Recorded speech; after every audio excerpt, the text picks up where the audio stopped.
প্রিয় শিক্ষার্থী বন্ধুরা, আসসালামু আলাইকুম। আরএসটি একাডেমির পক্ষ থেকে আমি সৈকত আহমেদ ভগ্নাংশ অধ্যায়ের খুঁটি সংক্রান্ত প্রশ্নে আপনাদের স্বাগত।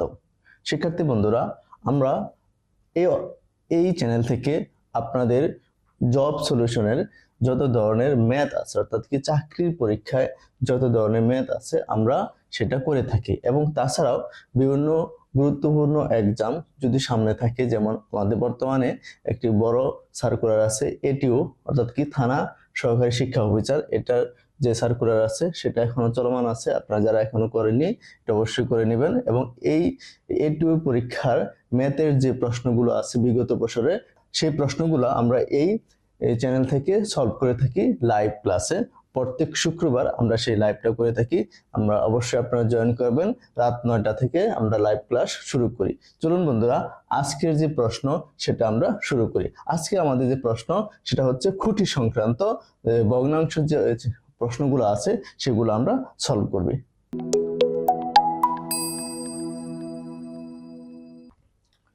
শিক্ষার্থী বন্ধুরা, আজকের যে আমাদের টপিকস আছে খুঁটি সংক্রান্ত প্রশ্ন, এই প্রশ্নগুলো আমরা বিভিন্নভাবে করতে পারি। আমরা আপনাদেরকে জেনারেল যে ফর্মুলা, সেই ফর্মুলাতে আপনাদের প্র্যাকটিস করাবো, এবং সর্বশেষে একটা ম্যাজিক ফর্মুলা, অর্থাৎ যে ফর্মুলা আপনি প্রশ্ন দেখে উত্তর বলে দিতে পারবেন, সেটাও আমরা আপনাদেরকে বলে দিব। চলুন বন্ধুরা, আজকের যে প্রথম যে প্রশ্ন সেটা আমরা সলভ করি। আজকে আমাদের প্রথম প্রশ্ন, একটি খুঁটির 1/6 অংশ কাদায় এবং 1/2 অংশ পানিতে এবং বাকি অংশ পানির উপরে আছে। পানির উপরে অংশের দৈর্ঘ্য 2 মিটার হলে বাঁশটির দৈর্ঘ্য কত? বাঁশটি মানে এই খুঁটিটির কথাই বলা আছে। তাহলে আমরা এখানে যে ছবিটা যদি আপনারা দেখতে পান, সেই ছবিটা আমরা আঁকার চেষ্টা করতেছি। যে এইখানে আপনার এই পর্যন্ত আছে কাদায়, এখানে আছে পানিতে, এবং এটা হচ্ছে উপরে আছে 2 অংশ। তাহলে আমরা যদি মনে করি সে পানির নিচে, অর্থাৎ কি কাদা এবং পানিতে কয় অংশ আছে সেটা যদি আমরা বের করি, সেটা আমরা বের করার জন্য কি করব? কাদায় আছে আপনার কত? 1/6 অংশ, এবং পানিতে আছে 1/2 অংশ, 1/2 অংশ। তাহলে এই মোট পানি এবং কাদায় কত অংশ আছে সেটা যদি আমরা যোগ করি, সেটা কিভাবে যোগ করব? এটা ভগ্নাংশের যে যোগ আছে, এই দুটো লসাগু কত? 6। এখানে হবে আপনার কত? 1। এটা দুইটা যদি 6 এর ভাগ করি 3, 3 নিয়ে আবার এটা গুণ করতে হবে। সেটা কিভাবে করতে হয়, সে অর্থাৎ কি ভগ্নাংশের যোগ বিয়োগ কিভাবে করতে হয় সেটা আমরা আগে শিখেছি। যারা বন্ধুরা আগে এই ক্লাসটা দেখেননি, আমাদের আই বাটনে দেওয়া থাকবে, সেটা অবশ্যই আপনারা দিয়ে দেখে নেবেন। তারপর আমরা দেখতেছি এটা যোগ করলে হয় আপনার কত? 4/6, 4/6। তাহলে দেখেন 4/6 এটা হয়, এটা আবার অনেকে কাটাকাটি করতে চায়, কাটাকাটি করলে কত হবে? 2/3 অংশ। ঠিক আছে, তাহলে এই অংশটুকু পানির নিচে, অর্থাৎ কি পানি এবং কাদায় থাকে। তাহলে যদি আপনার সম্পূর্ণ অংশ 1 ধরি, অর্থাৎ কি বাঁশটার সম্পূর্ণ অংশ যদি আমরা 1 ধরি, তাহলে উপরে কত অংশ আছে, তাই না? তাহলে অর্থাৎ কি এই 1 থেকে আমরা এইটুকু যদি বিয়োগ করি, তাহলে উপরে কত অংশ থাকবে সেটা আমরা বের করতে পারবো। তাহলে এই 1 থেকে যদি আমরা এটা বিয়োগ করি, 2/3 অংশ যদি বিয়োগ করি, তাহলে কত থাকবে আমাদের? তাহলে থাকবে আমাদের 1/3 অংশ, অর্থাৎ কি 1/3 অংশ উপরে আছে। সেটা আমাদের বলা আছে 1/3 অংশ আমাদের বলা আছে যে 2। শিক্ষার্থী বন্ধুরা, আমরা আশা করছি এই পর্যন্ত আপনারা বুঝতে পারছেন। যদি বুঝে থাকেন তাহলে এই অংশটুকু আমি মুছে দিলাম জায়গা স্বল্পতার কারণে। তাহলে এই 1/3 অংশ আমাদের উপরে আছে। তাহলে 1/3 অংশ সমান সমান কত? 1/3 অংশ আমাদের এখানে বলা আছে 2 মিটার হবে। 1/3 অংশ 2 মিটার হলে তাহলে 1 অংশ সমান সমান কত হবে? এই যে আপনার 2, এটা উল্টা যাবে, 2/3 সমান সমান 6 মিটার।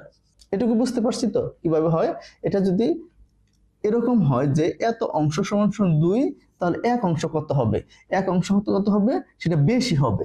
বেশি করার জন্য আমরা কি করব? এই 2 এর 3 দ্বারা গুণ করে দিব। বুঝতে পারছি? তাহলে এটা আমাদের যোগফল হয় 6 মিটার, অর্থাৎ কি পুরো অংশের দৈর্ঘ্য হচ্ছে 6 মিটার। এটা আমরা এইভাবে, অর্থাৎ কি এই প্রশ্ন থেকে যদি আমরা এইভাবে করতে চাই, আমাদের মিনিমাম হলো 2 মিনিট সময় লাগবে, কিন্তু আমাদের পরীক্ষা হলে তো এত সময় নেওয়া যাবে না। সেজন্য আমরা কি করব? দেখেন, খুবই ম্যাজিক একটা টেকনিক আমরা শেখাবো। আমাদের এই প্রশ্ন উত্তর কত হচ্ছে? 6। তাহলে আমাদের টেকনিকটা কি? তাহলে এটুকু আমরা যদি মুছে দিই, তাহলে শিক্ষার্থী বন্ধুরা এবার আপনারা দেখবেন সেই ম্যাজিক টেকনিক, যে টেকনিকের মাধ্যমে প্রশ্ন দেখে আপনি উত্তর বলে দিতে পারবেন। কিভাবে বলে দিতে পারবেন? এই যে খুঁটিটির কাদা এবং পানিতে যে অংশটুকু আছে, এই অংশটুকু আপনি লসাগু করবেন। লসাগু কত হয়? হরের লসাগু করবেন। এই হরের লসাগু করবেন। হরের লসাগু করলে কত হয়? 6। যদি এবার যদি বলে সম্পূর্ণ খুঁটিটির দৈর্ঘ্য কত, সেটার উত্তর হবে এই 6 অথবা 6 এর মাল্টিপল।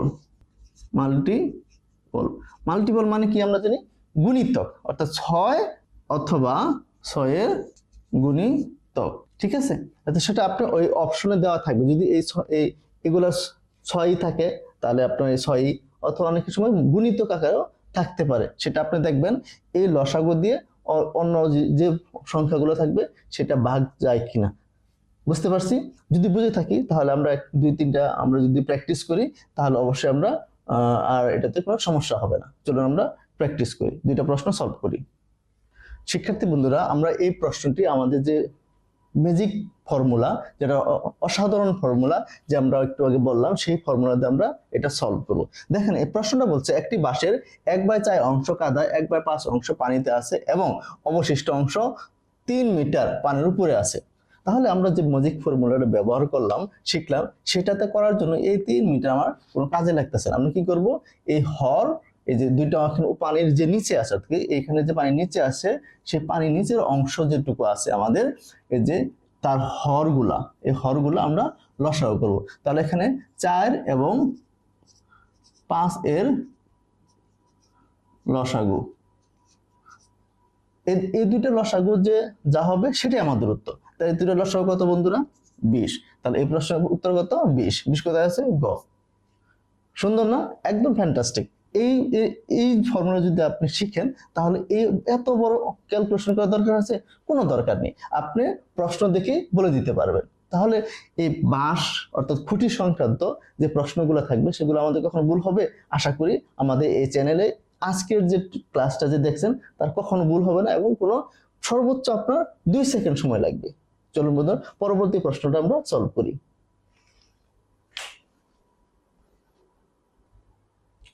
শিক্ষার্থী বন্ধুরা, আমাদের আজকের ক্লাসের সর্বশেষ প্রশ্ন, বা একটি বাঁশে 2/5 অংশ লাল, 1/4 অংশ কালো ও 1/3 অংশ সবুজ কাগজে আবৃত এবং অবশিষ্ট অংশ দৈর্ঘ্য 6 মিটার হলে সম্পূর্ণ বাঁশটির কত? শিক্ষার্থী বন্ধুরা, এইরকম প্রশ্নটা আগের প্রশ্নের মতোই, এখানে শুধু কাদা পানি ছিল, এখানে কালারের কথা বলা আছে, সেজন্য কনফিউজ হওয়ার কোনো দরকার নেই। আমরা এই অঙ্কটা কিভাবে করব? আগের মতোই যে অংশগুলা আবৃত আছে তাদের হরগুলো আমরা লিখবো। তাহলে তাদের হর এখানে কত আছে?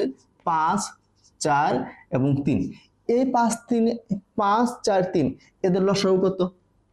এদের লসাগু কত আমরা অবশ্যই জানি, এদের লসাগু হচ্ছে কত? 60। তাহলে দেখেন এখানে 60 আছে কিনা। তাহলে আমরা আগের ফর্মুলা অনুসারে আমাদের এই প্রশ্নের উত্তর হওয়ার কথা ছিল কত? 60। কিন্তু এখানে বন্ধু 60 তো নেই। তাহলে কি করতে হবে? এই 60 এর গুণিতক কি আছে, অর্থাৎ কি 60 কে আমরা 1 দ্বারা গুণ করব। 1 দ্বারা গুণ করলে হয় 60, এখানে নাই। তাহলে 60 কে আমরা 2 দ্বারা গুণ করব, হলো 120। তাও নেই, অর্থাৎ কি 60 কে আমরা 3 দ্বারা যদি গুণ করি তাও নেই, সেটা হচ্ছে কত? 180। 60 কে এরকম করতে করতে যদি আমরা দেখি যে 60 কে যদি আমরা 6 দ্বারা গুণ করি, অর্থাৎ কি 60 এর গুণিতক আমার এই প্রশ্নের উত্তর, তাহলে সেটা কত হয়? 360। 360 আমাদের এখানে আছে। তাহলে এই প্রশ্নের সঠিক উত্তর হচ্ছে কত? 360। তাহলে এটা আমরা কিভাবে করলাম? প্রথমে যে অংশগুলো আবৃত আছে সেই অংশগুলো হরের লসাগু বের করলাম। সেই লসাগু আমাদের উত্তর হওয়ার কথা ছিল, কিন্তু অপশনে লসাগু নেই। তাহলে কি করতে হবে? লসাগুর যে মাল্টিপল আছে, আমরা লসাগুকে 1 দ্বারা, 2 দ্বারা, 3 দ্বারা এবং 4 দ্বারা গুণ করতেই থাকবো, যেটা আমাদের তার মধ্যে যেটা আমাদের এখানে অপশন দেওয়া থাকবে সেটা আমাদের উত্তর। আমরা এভাবে 6 দ্বারা গুণ করছি, তাহলে আমাদের 6 দ্বারা গুণ করার পরে 360 পাওয়া গেছে। 360 এখানে মিলে গেছে, তাহলে আমাদের এই 360 আমাদের উত্তর। শিক্ষার্থী বন্ধুরা, আমাদের আজকের যে টপিকস খুবই খুবই খুবই ইম্পর্টেন্ট, বিভিন্ন পরীক্ষাতে অবশ্যই আসে, এবং যারা হচ্ছে নর্মালি যে প্রাইমারি, এনটিআরসি, বিসিএস এর রিটেল পরীক্ষাতে এটা আসে, কিন্তু বর্তমান সময় দেখা যাচ্ছে প্রিলি পরীক্ষাতেও আসতেছে। এরকম অংশ যদি থাকে, যদি রিটেনে থাকে, যে যদি রিটেনে আসে তাহলে আগে প্রথমে যেভাবে করছি ওইভাবে করবেন। আর যদি এমসিকিউ পরীক্ষাতে আসে তাহলে আমরা অবশ্যই এই সংক্ষিপ্ত ফর্মুলাটা ফলো করব, যাতে কোনো ধরনের সময় লাগবে না, প্রশ্ন দেখে আমরা বলে দিতে পারবো। শিক্ষার্থী বন্ধুরা, আজকে যে আমরা ক্লাস করছি সেটা কেমন হলো আমাদের কমেন্ট সেকশনে লিখবেন। আপনাদের অনুপ্রেরণা পেলেই আমরা সামনের দিকে এগিয়ে যেতে পারবো। ভালো থাকবেন, ধন্যবাদ।